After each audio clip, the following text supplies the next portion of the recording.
Hello students. तो आज के इस वीडियो में आपका पुनः स्वागत है। आज हम चर्चा करेंगे पास्ट परफेक्ट कॉन्टिन्यूअस टेंस के बारे में। तो आइए देखते हैं कि पास्ट परफेक्ट कॉन्टिन्यूअस टेंस के क्या नियम हैं और किस प्रकार उनका अंग्रेजी में अनुवाद किया जाता है। तो देखिए, यहाँ लिखा है पास्ट परफेक्ट कॉन्टिन्यूअस टेंस। तो इसका पहचान हिंदी में होगा समय प्लस रहा रहे रही प्लस था थे थी। अर्थात अगर कोई हिंदी का वाक्य दिया गया हो, जैसे कि यहाँ 4 उदाहरण हमने दिया है, तो इन हिंदी के वाक्यों में सबसे पहले ये देखना है कि अगर ये लक्षण आ रहे हैं, यानी कि इस वाक्य के अंत में जाएंगे और सबसे पहले देखेंगे कि था थे थी आया है या नहीं आया है। तो देखिए, यहाँ पर था आया है, यहाँ था आया है, यहाँ था आया है और यहाँ था आया है, थे आया है। तो था थे थी आने से ये पास्ट टेंस हो जाएगा।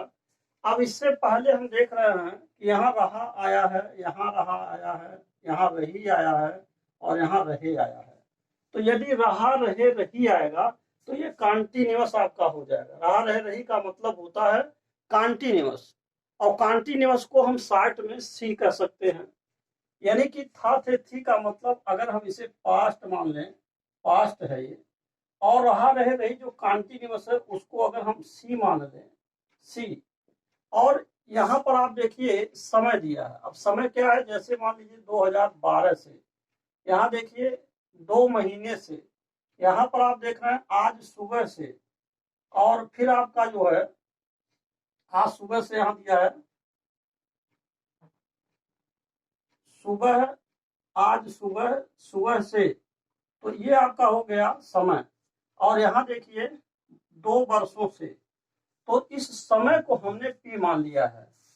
तो अगर हम समय को पी कह दें और जो रहा रहे रही है उसको अगर हम सी मान लें तो ये पीसी बन जाएगा। पीसी माने परफेक्ट कॉन्टिन्यूअस टेंस, और किसका, पास्ट का।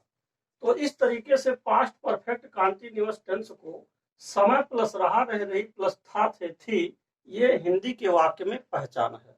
तो जैसा कि मैंने आपको समझा दिया है, तो ये आपका पहचान हो गया। अब हम ऐसे वाक्यों को कैसे हल करेंगे, अब इसका नियम समझिए। इसमें रूल्स में पहला नियम है कि सभी सब्जेक्ट के आने पर, जो भी इसमें सब्जेक्ट आएगा, कर्ता आएंगे, सभी सब्जेक्ट के साथ केवल और केवल आपको हैड बीन लगाना है, एक सहायक क्रिया लगाना है। यानी कि अब हैज बीन हैव बीन नहीं लगेगा, बल्कि हैज बीन हैव बीन दोनों मिक्स हो गया और ये हैड बीन हो गया। पास्ट परफेक्ट कॉन्टिन्यूअस टेंस आने पर सभी सब्जेक्ट के साथ केवल और केवल एक सहायक क्रिया लगाना है, हैड बीन। ये था आपका पहला नियम, नियम नंबर 1। अब नियम नंबर 2 क्या है, वर्ब की फर्स्ट फॉर्म प्लस आईएनजी आपको लगाना है।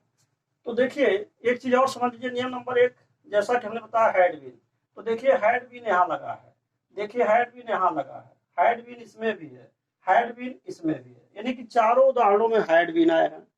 अब दूसरा नियम है वर्ब की फर्स्ट फॉर्म प्लस आईएनजी। तो देखिए आईएनजी फॉर्म यहाँ भी है, आईएनजी आपका यहाँ भी है, आईएनजी फॉर्म यहाँ भी है, आईएनजी फॉर्म यहाँ भी है। तो ये हो गया आपका रूल नंबर 2। अब आइए रूल नंबर 3, सिंस अथवा फार का प्रयोग, जो हिंदी में जिसका अर्थ से होता है, जैसे 2012 से, जैसे 2 महीने से, जैसे सुबह से, जैसे 2 वर्षों से। तो इस तरह से या तो सिंस लगेगा और या तो फार। इसके बारे में हमने नोट में समझाया है कि सिंस कहाँ लगेगा और फार कहाँ लगेगा। जैसे मान लीजिए बजे शब्द आने पर सोमवार से रविवार तक, जनवरी से लेकर दिसंबर तक, अगर कोई सन या शताब्दी आता है, सुबह दोपहर शाम आता है, तो सिंस लगाना है।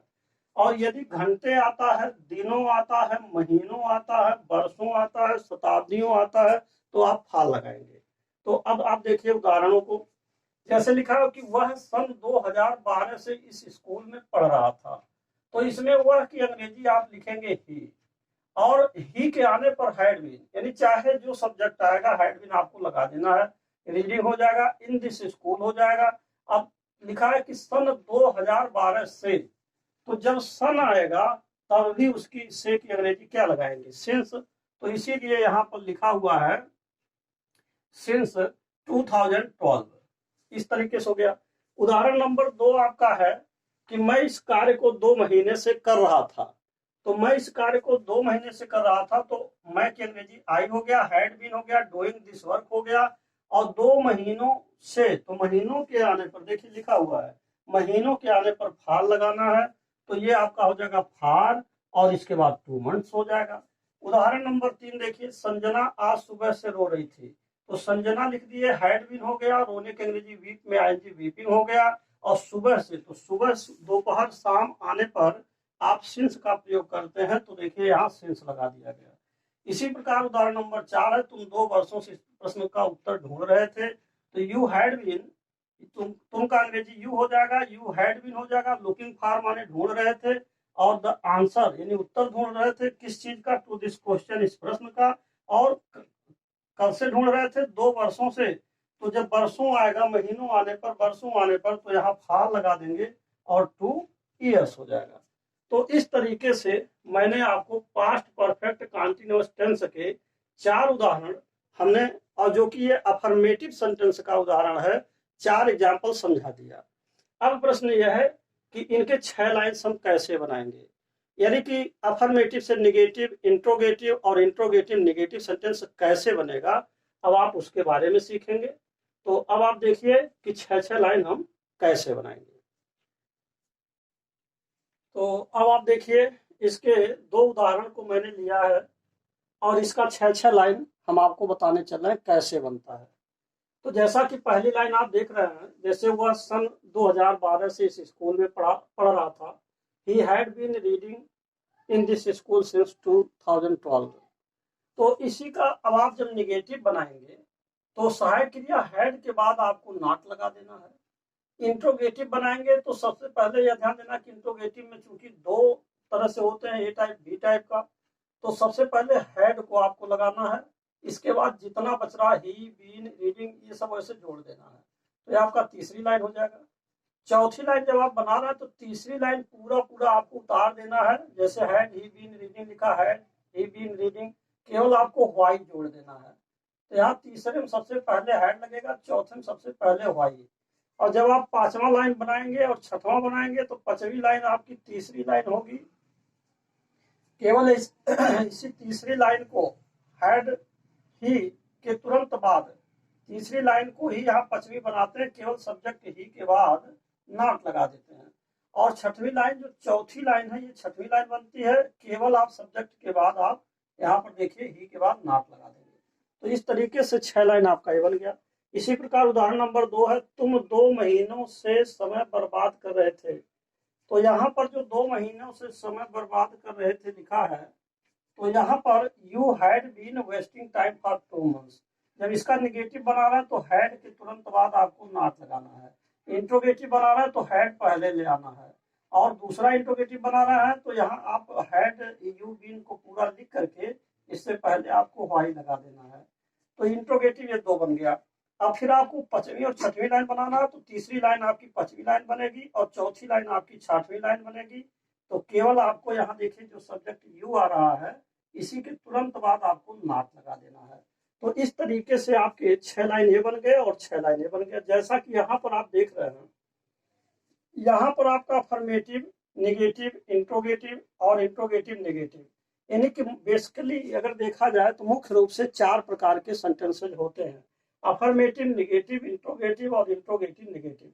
परंतु अफर्मेटिव में केवल एक वाक्य होता है, निगेटिव में केवल एक वाक्य होते हैं। जैसा कि अफर्मेटिव आपका देखिए एक वाक्य, निगेटिव एक वाक्य। लेकिन जब आप इंट्रोगेटिव सेंटेंस बनाते हैं तो इसमें 2 लाइन होते हैं, और जब इंट्रोगेटिव निगेटिव बनाते हैं तो इसमें भी 2 लाइन होते हैं। तो इंट्रोगेटिव देखिए तीसरा और चौथा ये इंट्रोगेटिव है, और 5वां 6वां इंट्रोगेटिव निगेटिव है। इसी प्रकार यह भी आपका है। तो इस तरीके से ये जो आपका पास्ट परफेक्ट कंटीन्यूअस टेंस है, अब यहीं पर ये समाप्त होता है, और इसके साथ साथ ये वीडियो भी समाप्त होता है। और मैं आशा करता हूं कि पास्ट परफेक्ट कंटीन्यूअस टेंस आपको अच्छी तरीके से समझ में आ गया होगा। तो अब मैं आपसे यही कहूंगा कि यदि आप मेरे चैनल पर पहली बार हैं तो कृपया मेरे चैनल को सब्सक्राइब अवश्य कर दें, साथ ही साथ बेल आइकन भी प्रेस कर दें, जिससे कि जो भी नए नए वीडियोज में बनाता रहूं उसका नोटिफिकेशन आप तक अवश्य पहुंच सके और सबसे पहले पहुंच सके और आप उसका समुचित लाभ भी उठा सकें। And finally, thanks for watching this video.